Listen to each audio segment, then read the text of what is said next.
अपनी ज़िंदगी को मैनेज कर लेंगे, क्योंकि उन्होंने भी बहुत मैनेज की है। उन्होंने अपनी जान की बाजी लगा दी ताकि 3 लोगों के परिवार बच सके।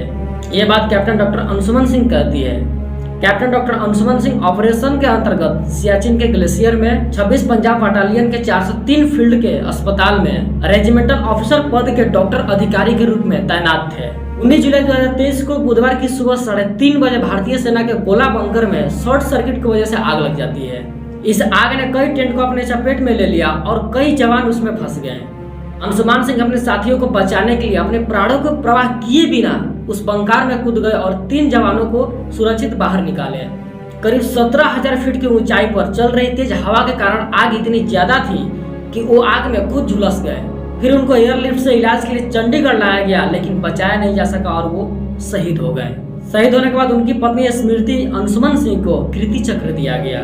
उनकी पत्नी अंशुमन बताती है कि उनकी मुलाकात कॉलेज में हुई थी और पहली नजर में उनसे प्यार हो गया, लेकिन 1 महीने बाद उनका selection armed forces medical college में हो गया। अंशुमन बताती है कि हमारी मुलाकात इंजीनियरिंग कॉलेज में हुई थी, लेकिन 1 महीने बाद उनका सिलेक्शन मेडिकल कॉलेज में हो गया।